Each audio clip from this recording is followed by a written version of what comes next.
I will leave it in your capable hands here.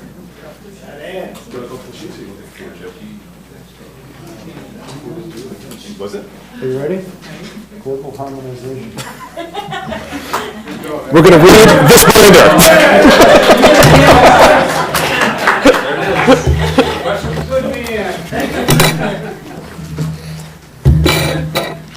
We only got an hour.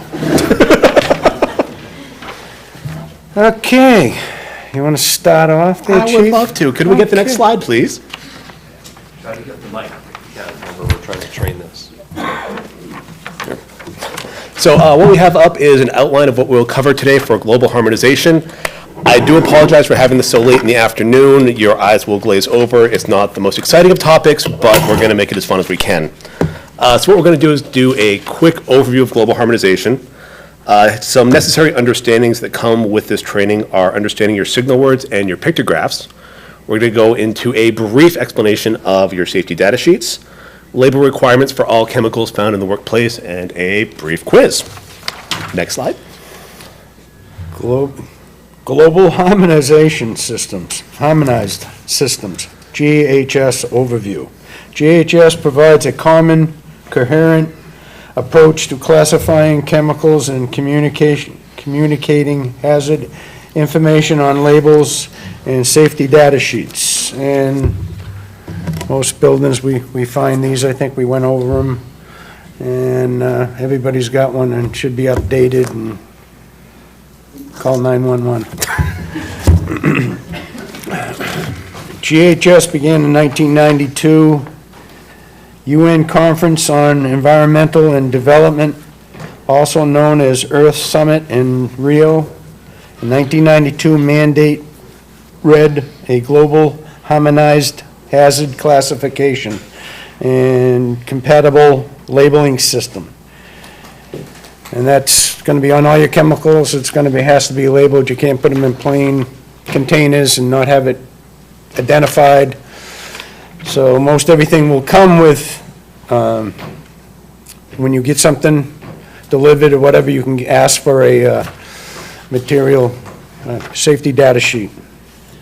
June 1st, 2016, deadline finalized, established for full implementation of GHS standards for chemical producers and for work sites. And the goals of the GHS are to promote regulatory efficiency, facilitate trade, ease compliance, reduce costs, provide improved consistent hazard information, encouraging the safe transport, handling, and use of chemicals, promoting better emergency response to chemical incidents, and reducing the need for animal testing. GHS Overview. Who must comply? Chemical manufacturers and importers are required to evaluate the hazards of the chemicals they produce or import, and prepare labels and safety data sheets to convey a hazard information to their downstream customers. All employers with hazardous chemicals in their workplaces must have labels and safety data sheets for their exposed workers, and train them to handle the chemicals appropriately. Meaning, any chemicals in the workplace must be properly labeled and introduced in an SDS binder. And now the big question, do I care?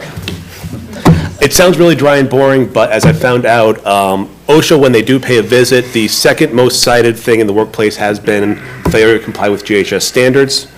Additionally, if a fatality occurs in the workplace and is not GHS compliant, it's a fine of $250,000 for an individual and $500,000 for an organization. And currently, the United States is ranked third among countries leading in fatalities due to the inappropriate use of toxic chemicals. So both in terms of OSHA, in terms of saving the town money, and in terms of personal safety, this does actually matter. Now, after a brief introduction, we jump into, next slide, the elements of GHS, which are simply signal words and pictograms. So next slide. Signal words are two very simple words to know. They sound interchangeable, but the two words are danger and warning. Danger, okay, do people think danger or warning? If you saw these two things and had to eat one, I said this is dangerous and I give you a warning about this. Danger will kill you. Warning is just a little bit lesser hazardous. I'll go along with that one. All right. Know your pictograms. As of June 1st, 2015, the Hazard Communication Standard, HCS, will require pictograms on labels to alert users of chemical hazards to which they may be exposed. Each pictogram consists of a symbol on a white background framed with a red border that represents a distinctive hazard. The pictograms on the label is determined by the chemical hazard classification. Oh, I got a green E now. It is a blue. Gotta get the next slide. So what we're gonna do now is play a little game. This is what the warning looks like. Ed will read the description of it, and I need someone to guess what they think happens if they were to ingest, swallow, or otherwise face a box with that warning label on it. So Ed? The red frame around the white diamond contains a black silhouette of a person's head and torso with a white star shaped spreading through the chest area. This symbol indicates... Who's got it? Iron Man. What was it? Respiratory? You got it. So next one, yeah, so it's carcinogen, mutagenicity, reproductive toxicity, respiratory sensitizer, target organ toxicity, and aspiration toxicity. So don't breathe it or else it'll hurt you. Yeah, what he said. The red frame around the white diamond contains a black shape like a rolling pin missing one handle. This symbol indicates... Compressed gas. You got it. Gas is under pressure. And I do have a bag of candy, but I thought 3 other people did that, and there's a big stack of it there, so I'm not going to chuck it out if that's okay. No. Don't you? Yeah. No. So yeah, so now we're going to...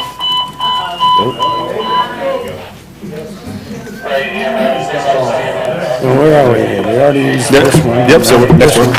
Next one. No, Yeah, flip that. Gas is under pressure. There you go. We're good? Safe room, everybody. Can I have your attention, please?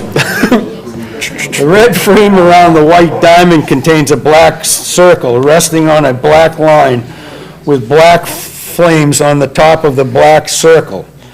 It looks like the circle is on fire. This symbol indicates... Nope. Nope. This one's the weirdest one. Yeah. So next slide is oxidizers, which I had to look up for, which is essentially, it is something that when burns or starts to ignite will produce oxygen. So normal fire suppression routines, such as cutting off the oxygen, will not work. Oh, so it's like a magnesium? Right. So the next one. How come I got doubles of everything? Yeah, because you got the answers on the front, so then flip that. Yeah. So that's my answer. There you go. The red frame around the white diamond contains a white flame within black flames above a black line. This symbol indicates... Flammables. Or pyrophoric, self-heating, emits flammable gases, self-reactives, and organic peroxides. Almost half done. Yeah, I know. The red frame around the white diamond contains an image of 2 test tubes. One tube pours dripping liquid onto a solid black line, and the other tube drips liquid onto a hand. Both the solid line and hand image are eaten away. Wow. Will the liquid splash imminent fumes? The symbols indicate... The corrosives. Skin corrosives, also corrosives to metals and eye damage. The red, that's all I guess, the red frame around. Yeah, it's always the red frame. That's good. The red frame around the white diamond contains a large black exclamation point in the center. This symbol indicates... Surprise. Black arms. It's more of a warning. It's a general irritant, skin sensitizer, also narcotic effects, respiratory tract irritant, and hazardous to the ozone layer, which is a non-mandatory warning. Next one should be easy. It's up there already. Yeah. Wow, they're good. The red frame around the white diamond contains a black, round shape breaking apart with radiating black lines and fragments being ejected. This symbol indicates Explosives, self-reactives, and organic peroxides. Got two more. Okay, skull and crossbones.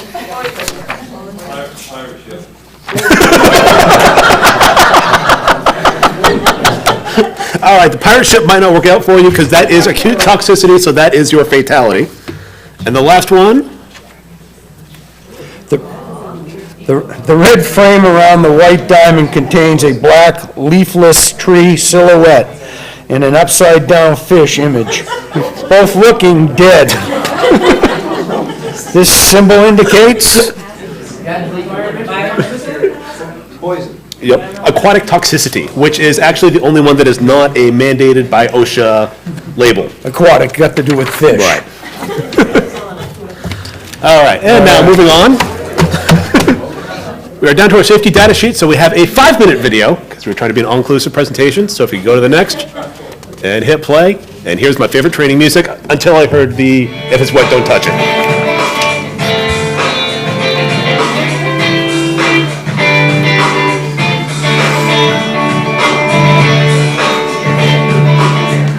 We live in a world of chemicals. Our bodies produce and use chemicals. Plants and trees produce them. Even water is a chemical compound. Other chemicals in our world are man-made synthetic compounds.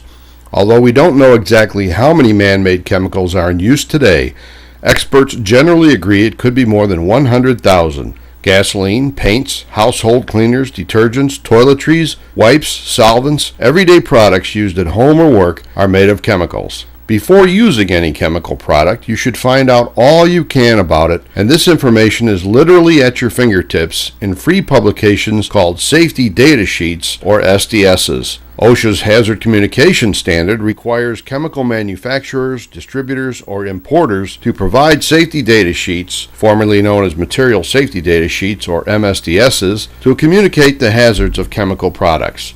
All safety data sheets are required to follow a specific format and provide detailed information in 16 different sections. To protect yourself, your coworkers, and your family members, here are the top 10 things you should look for on a product safety data sheet.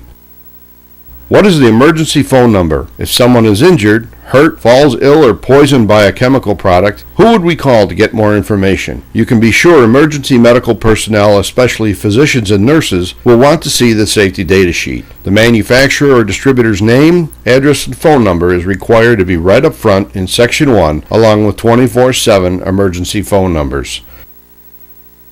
What is this product recommended for, and are there any restrictions on its use? This information is also required to be included in Section 1. How dangerous is this product? Statements like causes irreversible eye damage, highly flammable, and can cause central nervous system damage appear on safety data sheets even for seemingly harmless everyday household products. Section 2 is called Hazards Identification, and it is required to include all hazards regarding the chemical. What do you do if the product gets in your eyes, on your skin? What if you inhale or swallow some? Section 4, First Aid Measures, lists the signs and symptoms of exposure to the chemicals and whether the effects are usually immediate or delayed, and the appropriate first aid measures to take. If the product is accidentally spilled or otherwise released from its container, how do we clean it up? What materials can we use? And how do we dispose of everything properly? Should we wear masks or gloves? Eye protection?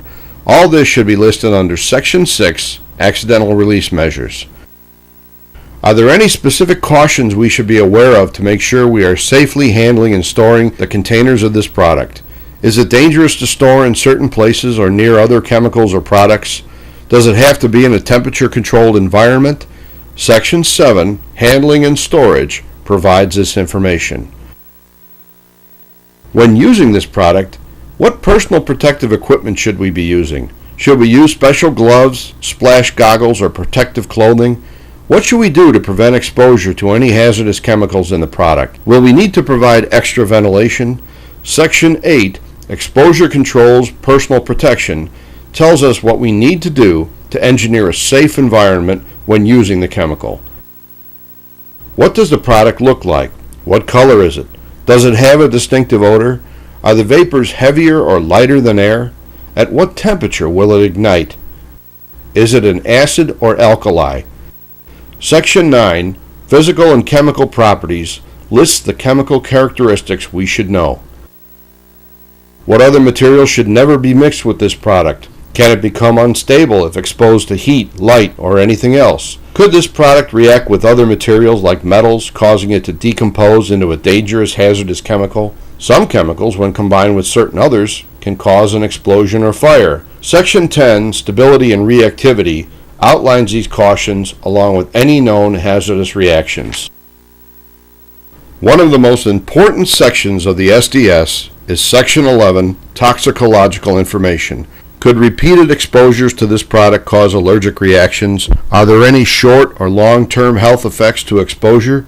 Is this product associated with birth defects? Can exposure cause genetic mutations? Can it affect reproductive organs or the development of a fetus? By what routes can this chemical enter our bodies? And is anything in this product known to promote or cause cancers? Section 11 outlines this important information. When working with chemicals, we can never have enough information. Get the safety data sheets and read them thoroughly.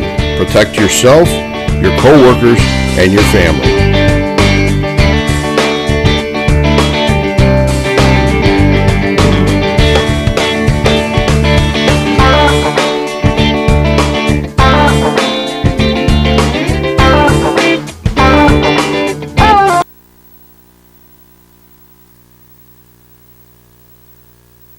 So again, just to review the 16 elements of a data sheet, I'm not going to go through them all, but they are all there. And the next slide is the first page of a very common or uncommon one.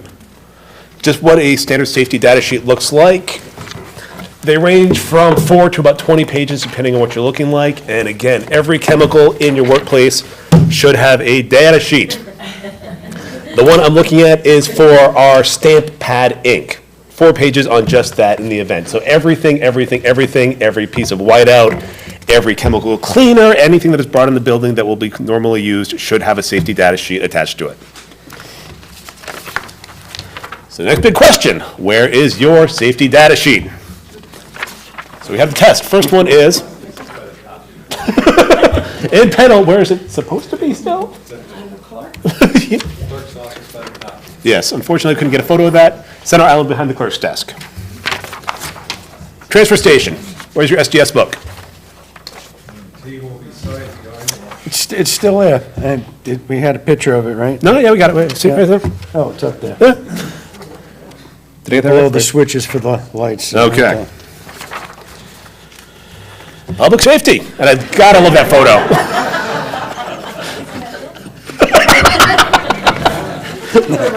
And nobody's gonna go get it. Kurt, you want to shout it out? Oh, it's in the administrative office. Yeah, they're next to the admin office. Library. Yes. Bookshelf next to delivery door. Public Works. Really?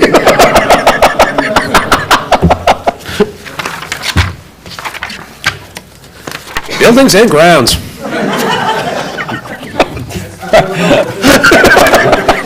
That's a good one, I like that. Yeah. It's on our filing cabinet. And New Begin.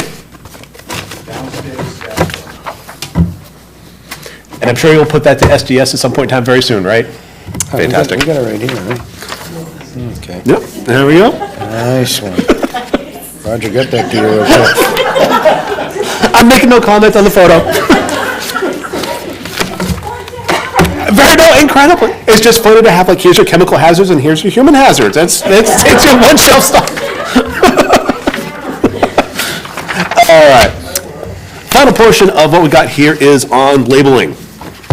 This is a photo, luckily, I pulled off the web. I could not find anything like this, luckily, on town property. And that is that what you're seeing is incredibly wrong, dangerous, and should not happen in the workplace. Everything should be labeled in a bottle. We would prefer it if it Original container. stayed in the original container, thank you. And if not, if you're doing a homebrew thing, you need to have a self-made label put on it. And if I could get the next slide, every label should have the product identifier, supplier identification, signal words of danger or warning, the hazard pictogram is necessary, the hazard statement, and the precautionary statement. So again, if you want to home bottle your own cleaning product, you will need to put on, the next slide, something that looks like this. So again, the preference is that it remains in the original container that it came in. And now, the final little quiz to see if you were paying attention. So can you match the pictogram below with the corresponding hazards? So for A, we have the 2 jars pouring on the 2 things. That was corrosives, skull and crossbones. All right, the pirate ship, the one-handed rolling pin. Yes, it's under pressure. Exclamation point. The little exploding bomb. The fire on the flat line. The basketball on, the circle on fire. Oxidizers. And the chest exploding. Everybody passed. Congratulations. All right. And last one is, any questions? Fantastic, thank you all very much. Oh, we get a prize. All right. Thank you, Josh. Thank you, Ed.